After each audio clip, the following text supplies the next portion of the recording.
à travers texte. La compassion inattendue de Michel Houellebecq.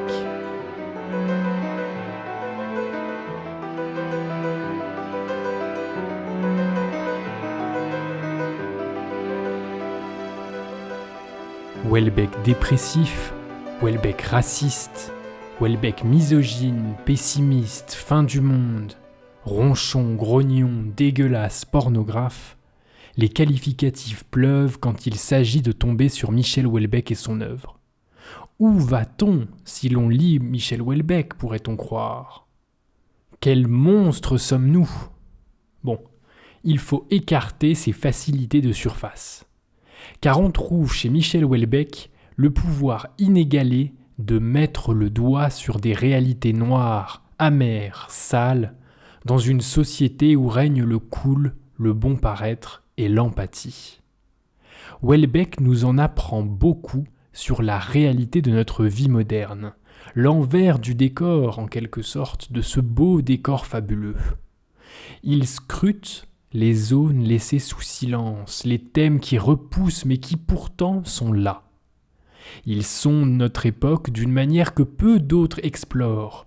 En fait, ce n'est que parce que Houellebecq est animé par cette vision décliniste qu'il parvient à nous faire remarquer l'angoisse lourde que l'on peut ressentir face à certains recoins de nos vies. Ces recoins assombris, mais bien là. Mais la richesse de Michel Houellebecq ne s'arrête pas là. Si l'on plonge plus profondément encore à l'intérieur de son œuvre, on tombe sur quelque chose d'inouï, une découverte inattendue qui illumine les intrigues noires et le sort fatal laissé au personnage. On tombe sur la compassion inattendue de Michel Houellebecq. En filigrane des malheurs qui se suivent, des destins qui s'échouent, on voit pointer au fond de la pièce une lumière qui irradie. Cette lumière, elle n'a pas d'égal. Et étant donné le ton général des œuvres de Houellebecq, on a du mal à y croire, mais elle est là. Cette lumière de compassion s'infiltre dans tous les trous possibles, qu'il soit le détail d'une description, une rencontre de personnages, ou bien la réalisation tardive que la vie possède plus de couleurs à sa palette que le noir qui n'en est pas. Souvent, cette compassion se traduit par l'amour, un amour pur et vrai. C'est inattendu, il faut le dire. Michel Houellebecq, l'amour compatible ? Eh bien oui. Alors comment se traduit cette compassion ? Où se voit-elle dans l'œuvre de Michel Houellebecq ? Quelles sont ses limites ? Change-t-elle tout de l'issue des intrigues ? Et alors, Houellebecq est-il plus lumineux qu'il n'y paraît ?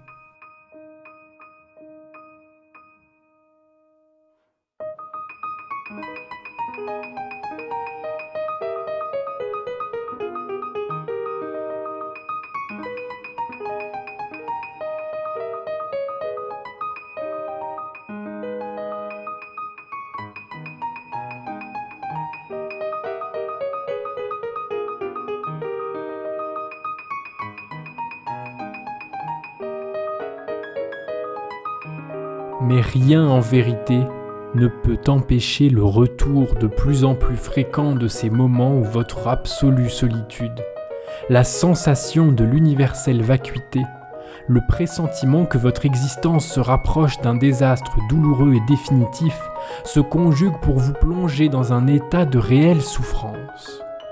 Et, cependant, vous n'avez toujours pas envie de mourir. Vous avez eu une vie. Il y a eu des moments où vous aviez une vie. Certes, vous ne vous en souvenez plus très bien, mais des photographies l'attestent. Ceci se passait probablement à l'époque de votre adolescence ou à peu près. Comme votre appétit de vie était grand alors, l'existence vous apparaissait riche de possibilités inédites, vous pouviez devenir chanteur de variété et partir au Venezuela. Plus surprenant encore, vous avez eu une enfance. Observez maintenant un enfant de 7 ans qui joue avec ses petits soldats sur le tapis du salon. Je vous demande de l'observer avec attention. Depuis le divorce, il n'a plus de père. Il voit assez peu sa mère, qui occupe un poste important dans une firme de cosmétiques. Pourtant, il joue au petit soldat. Comme il a l'air de s'intéresser au monde. Vous aussi, vous vous êtes intéressé au monde. C'était il y a longtemps.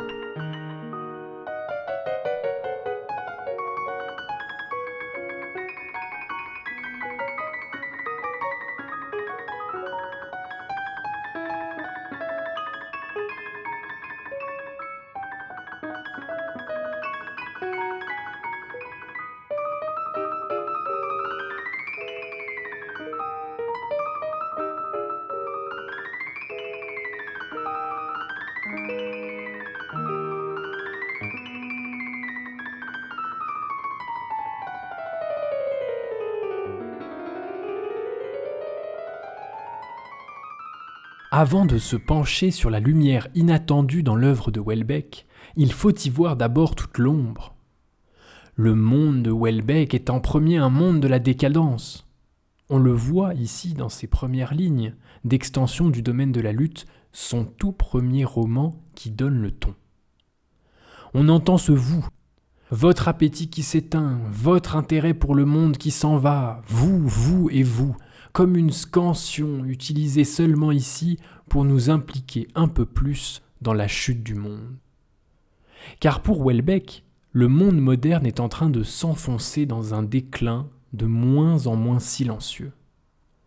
Le personnage principal d'extension du domaine de la lutte est un informaticien qui subit son travail. Il est seul, terriblement seul. Il est dégoûté de sa vie et du monde. Maintenant tout est foutu, nous dit-il. Tout est sale, crasseux, mal entretenu, gâché par la présence permanente des voitures, le bruit, la pollution. Nous ne sommes qu'en 1994. C'est le tout premier roman de Michel Houellebecq. Ainsi, bien qu'il soit unique dans le paysage littéraire français, il n'est pas une simple comète, mais l'annonce d'une pluie d'astéroïdes. Pour Houellebecq, ce qui est en train de s'abattre sur le monde occidental provoquera sa destruction. Et ses romans en seront un témoignage régulier. Tous se développeront dans ce contexte d'une civilisation qui s'effondre, avec des suicides à gogo et des désenchantements perpétuels. Anéantir raconte des attentats. Plateforme se termine sur un attentat. Soumission précise la fin de la démocratie.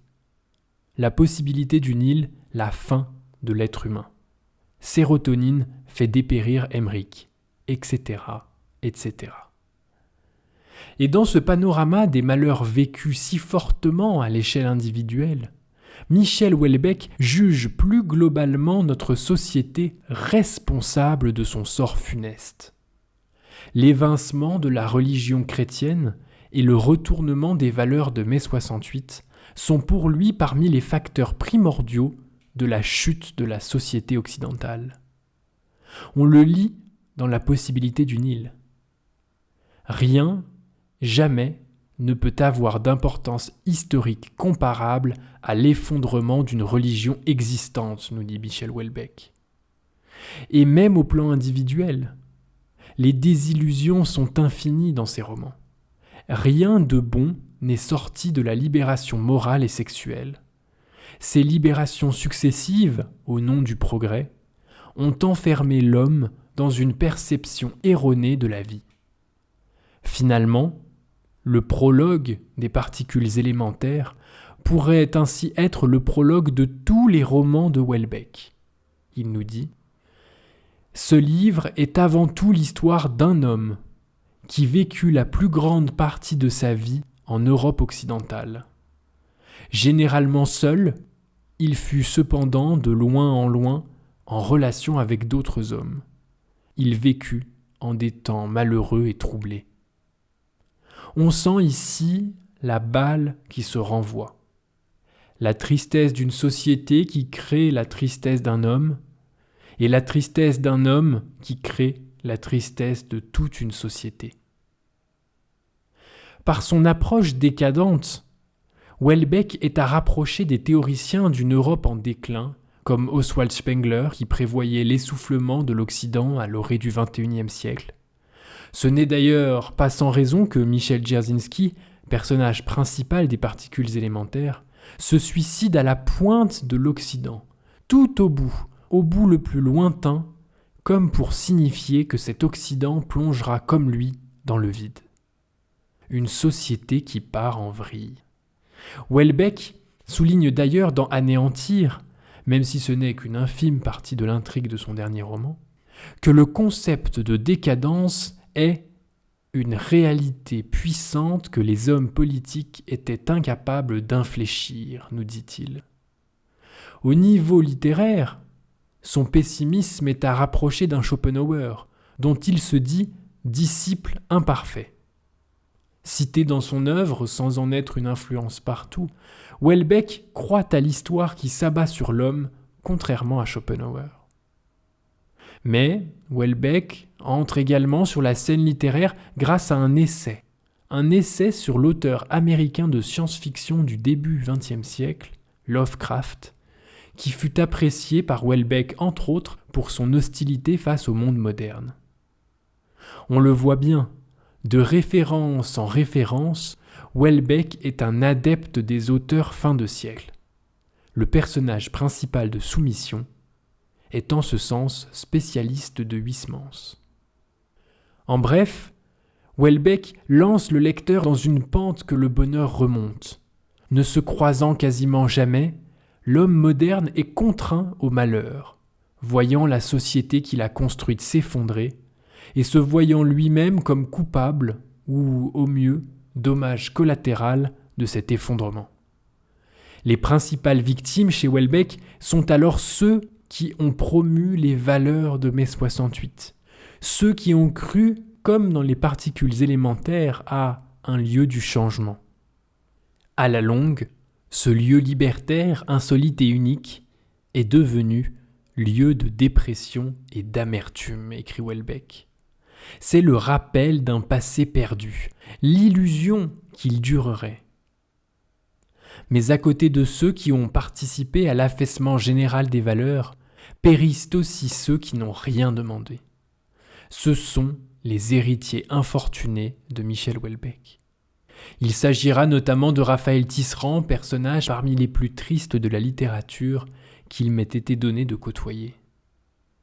Mais une fois que l'on a planté ce décor d'effondrement et de déchiquettement des sociétés et des hommes, il faut aller plus loin. Il faut voir que la porte fermée en face de nous possède ses trous de lumière. Il faut voir que Michel Houellebecq laisse planer une compassion latente, un idéal insoupçonné, une lueur dans les ténèbres qui prend souvent l'image de l'amour.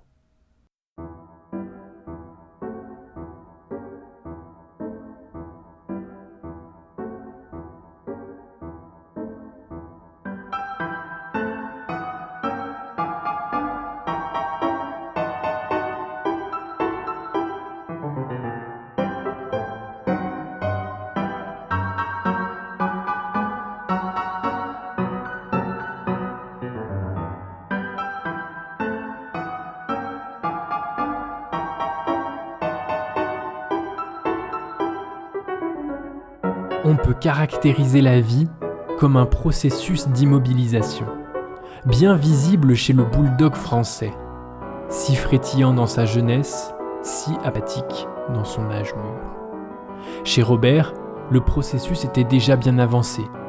On peut toujours faire le malin, donner l'impression d'avoir compris quelque chose à la vie. Toujours est-il que la vie se termine. Mon sort était similaire au sien. Nous partagions la même défaite. Je ne ressentais pourtant aucune espèce de solidarité active. En l'absence d'amour, rien ne peut être sanctifié. Sous la peau des paupières, des taches lumineuses fusionnent. Il y a des visions et il y a des rêves. Tout cela ne concerne plus l'homme, qui attend la nuit vient.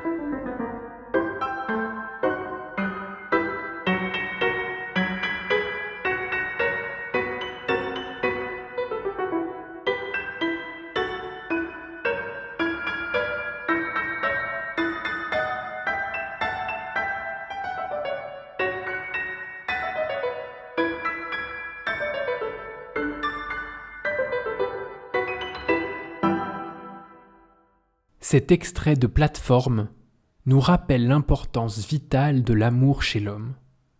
En l'absence d'amour, rien ne peut être sanctifié. Voilà ce que nous dit Houellebecq. Rien n'est digne d'être vécu s'il n'y a pas l'amour. L'amour serait la voie unique vers le bonheur, au moins vers le non-malheur des hommes. Théoriquement, il serait donc la clé chez Michel Houellebecq. Ce thème ne se repère pas aux premières lectures, il est perdu au milieu de l'océan pessimiste.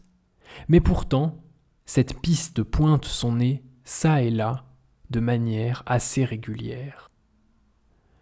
Alors même si la voie de l'amour se distingue généralement mal dans les romans de Houellebecq, on la ressent avec une intensité hors du commun dans ses derniers romans, Sérotonine et Anéantir. Dans Sérotonine, on observe les prémices d'un amour qui occupe toute la place. Pour autant, les critiques ne furent pas aussi dithyrambiques que lors de la publication des premiers romans de Houellebecq.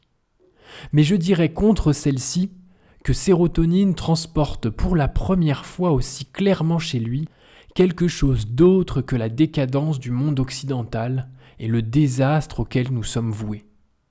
Certes, ces thèmes-là sont primordiaux. Sérotonine montre aussi tout le désespoir de Florent Claude, le personnage principal, qui veut s'exiler de la société des hommes. Il loge dans un hôtel, il veut disparaître. Sa vie se termine dans la tristesse et la souffrance. Malgré cela, au-delà de ce cadre noir assez classique, on a plus. On a autre chose. On n'a pas que le drame des campagnes qui souffrent avec Emmerich de la mondialisation. On a la voie de l'amour. En parallèle du déclin, il y a l'amour. C'est un contrepoint parfait. La ligne narrative de Sérotonine autour du malheur paysan n'est pas forcément un leurre au profit de l'amour, comme cela sera le cas dans Anéantir. Mais au lieu de bribes dans les autres romans, l'amour gonfle son importance dans Sérotonine. Pas forcément son importance morale, qui je pense a toujours été présente chez Houellebecq. L'amour serait la clé d'extension du domaine de la lutte. La relation avec Véronique est celle que le narrateur chérit dans Plateforme. L'amour est le rêve de Bruno dans Les Particules. Donc en fait, l'amour a toujours été là, ce n'est pas la question. C'était un espoir permanent chez Houellebecq. Mais pour la première fois avec Sérotonine, et c'est là où c'est différent, l'amour occupe une place aussi grande que le désastre noir habituel. Il y a un équilibre. Dans Sérotonine, cette voix qui irradie, c'est Camille. C'est le grand amour du narrateur. Et avec elle, une rencontre qui débouche à la perfection. Ce lundi matin, nous dit Houellebecq, ce lundi matin serait le début des plus belles années de ma vie. Camille est la bulle protectrice du narrateur, son cocon.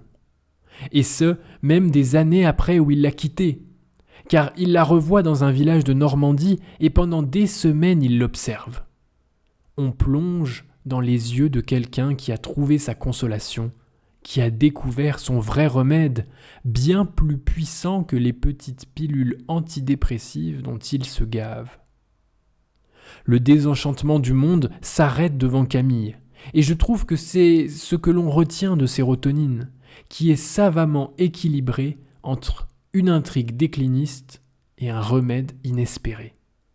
L'amour, finit par dire Florent Claude, c'est ce qui nous permet en tout cas de transformer notre existence terrestre en un moment supportable, qui en est même, à vrai dire, le seul moyen.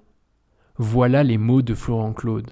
Ici, Houellebecq donne la place à la solution qu'il avait depuis toujours évoquée, mais jamais développée. Et là, grâce à Camille, elle est développée. Mais on l'a rappelé, Houellebecq ne propose pas l'amour comme solution uniquement dans Sérotonine. Sérotonine est le roman qui développe le plus cette solution, mais Houellebecq nous l'annonce depuis toujours.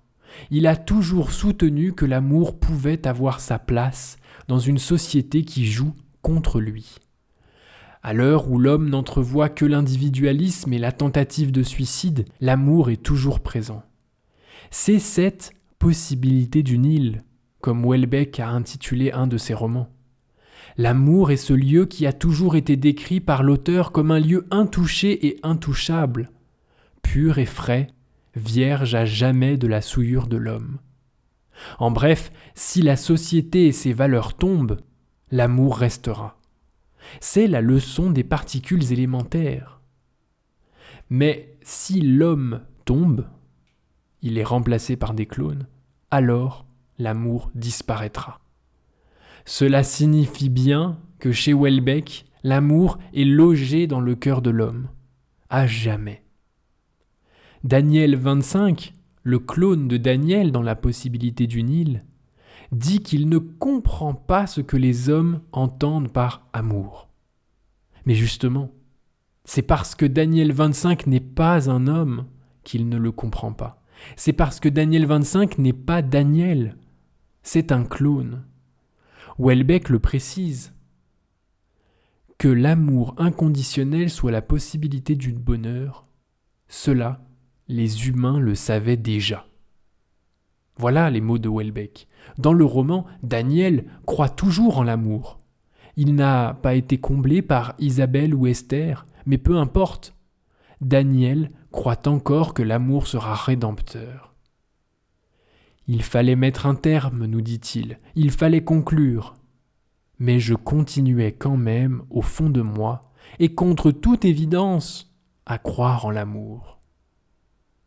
Les personnages de Houellebecq perçoivent depuis toujours, malgré leur situation quelquefois déplorable, l'horizon heureux grâce à l'amour.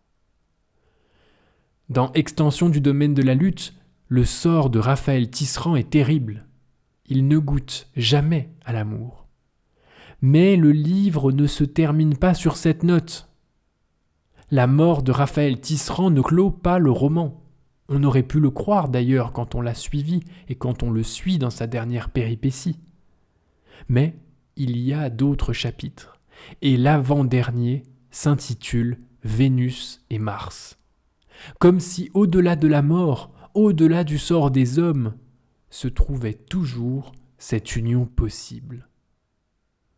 Houellebecq dit ceci : il suffit parfois de placer un autre être en face d'eux, à condition de le supposer aussi pur, aussi transparent qu'eux-mêmes, pour que cette insoutenable fracture se résolve en une aspiration lumineuse.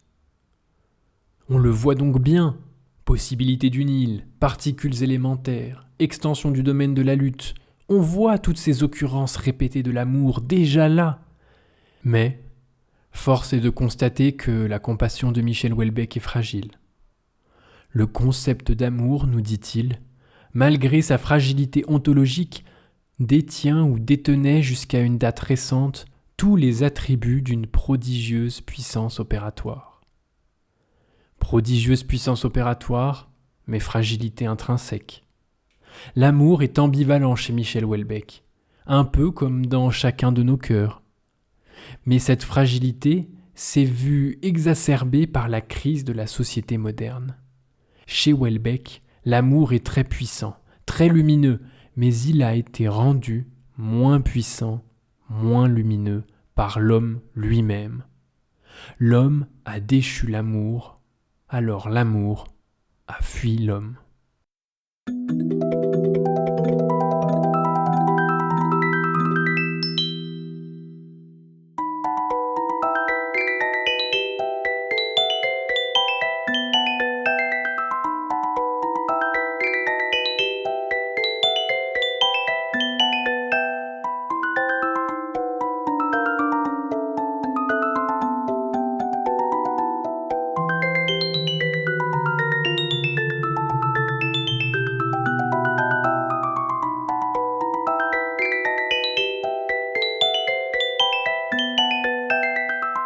Du point de vue amoureux, Véronique appartenait, comme nous tous, à une génération sacrifiée. Elle avait certainement été capable d'amour. Elle aurait souhaité en être encore capable. je lui rends ce témoignage. Mais cela n'était plus possible. Phénomène rare, artificiel et tardif, l'amour ne peut s'épanouir que dans des conditions mentales spéciales, rarement réunies, en tout point opposées à la liberté de mœurs qui caractérise l'époque moderne. Véronique avait connu trop de discothèques et d'amants. Un tel mode de vie appauvrit l'être humain, lui infligeant des dommages parfois graves et toujours irréversibles. L'amour résiste rarement à une année de vagabondage sexuel, jamais à deux.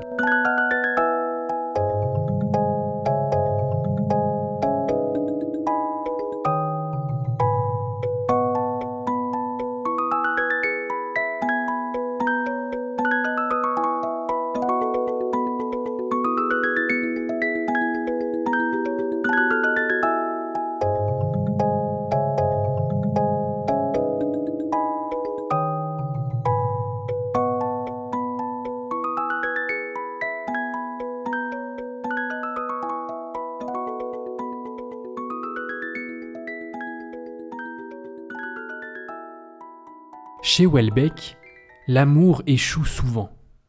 Il n'y a qu'à observer quasiment chaque relation amoureuse développée dans ses romans.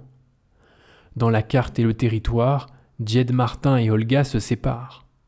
Dans Les particules élémentaires, Michel Dzerzhinsky connaît la mort d'Annabelle qui laisse en lui quelque chose de détruit, d'entièrement dévasté, conclut Houellebecq. Le narrateur d'Extension quitte Véronique. Ses destins amoureux sont tragiques. Mais pour Houellebecq, ils sont logiques. Ils répondent à la substitution opérée à l'ère moderne après mai 68 entre l'amour physique et l'amour des sentiments. L'homme a privilégié la conquête des plaisirs de la chair plutôt que la satisfaction sentimentale avec une seule femme. Alors, il paye le prix de son choix.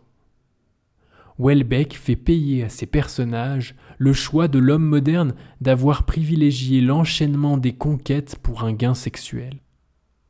Dans Les particules élémentaires, Bruno est un éternel insatisfait sexuel. Et pourtant, il est âgé. Le culte des corps l'a propulsé dans le malheur. Alors, il ne sera jamais heureux en amour. Cela vaut également pour Djed Martin, un personnage pourtant du sentiment. Son amour pour Olga, il faut le dire, débute par des regards, par de la séduction, par une certaine admiration, une conversation. Ils dînent ensemble d'abord. C'est un romantique. Mais hanté par la peur de perdre le lien sexuel avec Olga, qu'il pense primordial, il la quitte. C'est l'omniprésence du sexuel qui réduit sa relation amoureuse à néant. Dans La possibilité d'une île, Daniel souffre sans le savoir de cette même pathologie moderne. Il quitte Isabelle, sa plus grande histoire d'amour, et se retrouve au final insatisfait, se rendant compte de son erreur. Et il dit « Au fond, j'aurais eu 2 femmes importantes dans ma vie. La première, toi, qui n'aimais pas suffisamment le sexe, et la deuxième, Esther, qui n'aimait pas suffisamment l'amour. Alors voilà Daniel, il aurait dû choisir l'amour. Il aurait dû choisir l'amour d'abord. Voilà le grain de son regret. Privilégier l'aspect sexuel aura détruit la conception que se fera l'homme moderne de l'amour. Il ne saura plus comment aimer, et donc il ne saura plus ce qu'est aimer. Et même dans la sexualité, ce qu'il aura choisi, il sera malheureux. Car il ne faut pas oublier qu'un des thèmes principaux de Michel Houellebecq, c'est la concurrence sexuelle. Au moment où l'on a placé le sexe comme valeur référentielle des rapports amoureux, s'est installée entre les hommes surtout une compétition acharnée qui a détruit d'une part leur relation aux femmes, d'autre part leur relation envers eux-mêmes. Raphaël Tisserand est le grand perdant de cette compétition sexuelle. Il est entré dans le domaine de la lutte, justement à cause de la libération sexuelle.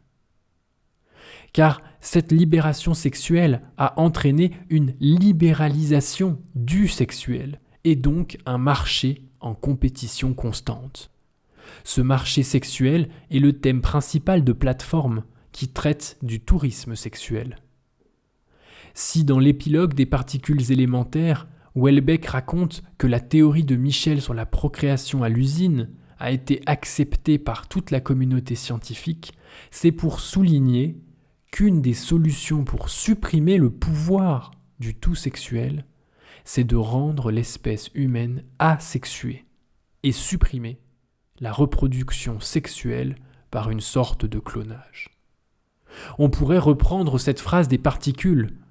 Les humains ont consenti à leur propre disparition. Et cela vaut aussi pour l'amour. En donnant les pleins pouvoirs au sexuel, les hommes ont consenti à la disparition de l'amour. Ainsi, les relations amoureuses des personnages de Michel Houellebecq échouent, car certains sont porteurs de cette idéologie qui privilégie par facilité le sexuel au sentimental. Mais les relations amoureuses échouent aussi pour les autres, même s'ils n'ont rien fait, car ils sont les victimes innocentes de cette idéologie. La société tout entière a été pervertie. Alors pour Houellebecq, ce sera l'impossibilité de l'amour tout court, notamment entre Camille et Florent Claude, qui n'avaient rien demandé dans Sérotonine, un livre qui leur était pourtant dédié. Les poches où l'amour est possible sont donc extrêmement restreintes, et c'est ici où nous devrons intégrer la dimension de compassion chez Michel Houellebecq. On lit dans les particules « Le désir physique, si violent soit-il, n'avait jamais suffi chez moi à conduire à l'amour. Il avait pu atteindre ce stade ultime que lorsqu'il s'accompagnait par une juxtaposition étrange d'une compassion pour l'être désiré. Seulement adossé à la compassion.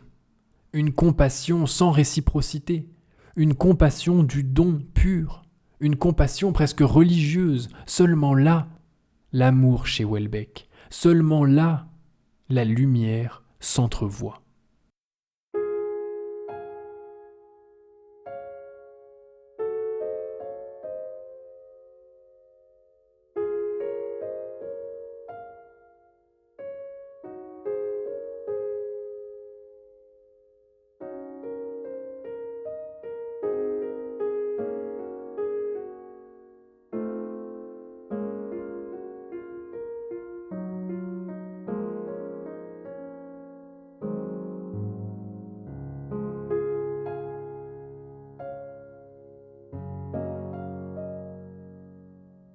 Il se réveilla pourtant aussitôt, à la seconde, lorsqu'il entendit le léger bruit que fit la porte de sa chambre en s'ouvrant.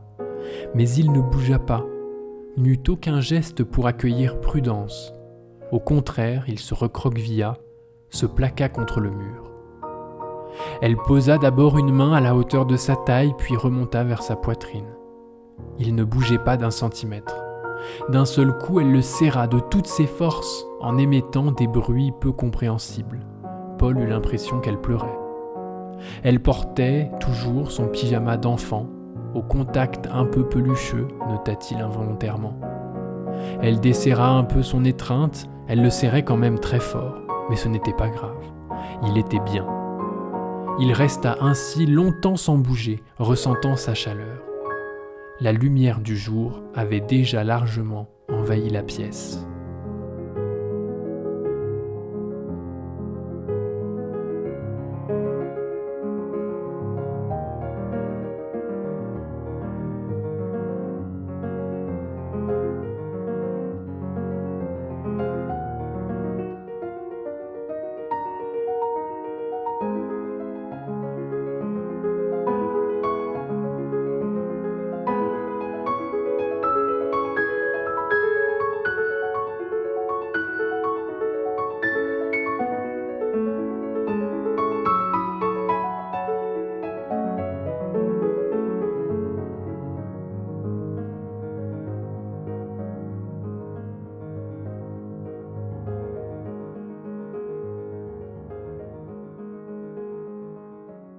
Anéantir est sans doute le roman d'amour de Houellebecq, là où l'amour est le plus puissant.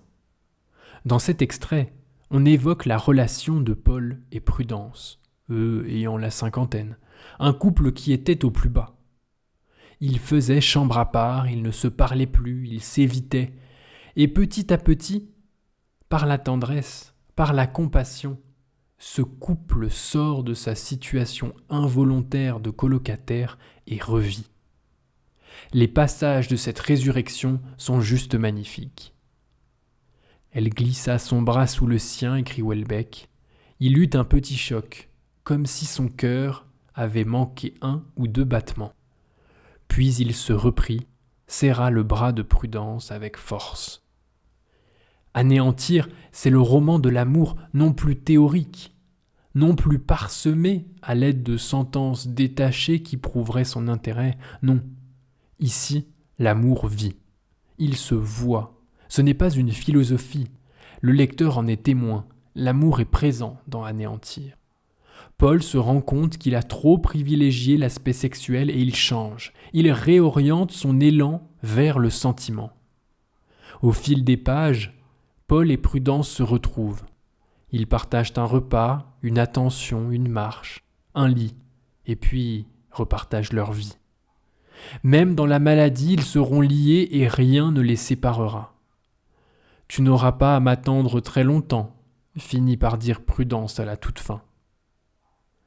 Alors, ce dernier livre de Houellebecq pose l'amour non plus comme un idéal que les hommes ont refusé en choisissant des valeurs corrompues, le plaisir, l'égoïsme, l'immédiat, mais l'amour comme une réalité pour qui choisit la compassion. Anéantir est un panorama de relations amoureuses, mais contrairement aux particules élémentaires, aucun des personnages n'est un Don Juan qui souhaiterait accumuler les conquêtes. Dans Anéantir, on refuse le plaisir de la chair car on croit en l'amour. Bruno, le ministre de l'économie, refuse les prostituées éthiopiennes au début du roman, même si son couple bat de l'aile. Aurélien préfère retrouver l'amour véritable avec Maryse lorsqu'il se sépare de l'horrible Indy. Le tout sexuel a été refusé. C'est le geste final d'une civilisation qui aurait retrouvé sa boussole. Houellebecq livre un manuel amoureux, et un manuel tout à fait possible. On le voit à travers ce couple de Paul et Prudence, mais aussi à travers un autre, le couple si beau entre Hervé et la sœur de Paul, Cécile. Hervé et Cécile sont un beau couple qui s'aime. Ils traversent des remous. Hervé est au chômage, mais jamais il ne doute de leur amour. Hervé accompagne Cécile dans chacune des épreuves du père malade. C'est grâce à lui d'ailleurs si le père de Paul et Cécile peut s'évader de l'unité hospitalière. Hervé possède une présence si forte que l'on se dit qu'il fait bel et bien partie de la famille.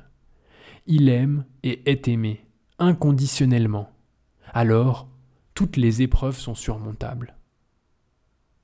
L'amour irradie Anéantir. Anéantir est un roman d'anticipation, politique notamment avec l'élection de 2027. On retrouve ici Soumission et son élection de 2022. C'est un roman aussi policier. On pense à l'intrigue autour des attentats mystérieux. Mais on se rend vite compte qu'il s'agit d'un subterfuge. Anéantir est un leurre. Ce qui importe, ce n'est pas la politique, ce n'est pas la sécurité intérieure. Ce qui importe, ce sont les cœurs. Le tourment du monde s'arrête quand celui qu'on aime est menacé. Paul ne compte plus les allers-retours pour s'occuper de son père près de Lyon, lui qui travaille à Paris. Sa compassion envers lui est immense, même si leur relation n'était pas au beau fixe. Il en est de même pour Aurélien, l'autre frère. Tout s'éclaircit lorsque toute la famille se retrouve autour de l'être malade dans l'amour et la compassion. C'est la leçon inattendue de Michel Houellebecq. On sentait depuis le premier de ses romans que l'amour devait tenir une place importante, mais on perdait espoir. On se rendait finalement compte que c'était impossible, que l'homme avait corrompu l'amour à tout jamais. On pensait que rien ne saurait ressusciter l'amour. Mais, en plongeant plus profond, on s'aperçoit que c'est avec une compassion désintéressée, qui n'attend rien, et avec une réévaluation de nos valeurs, que l'amour est possible. Même chez Houellebecq, l'amour est possible. Enfin possible.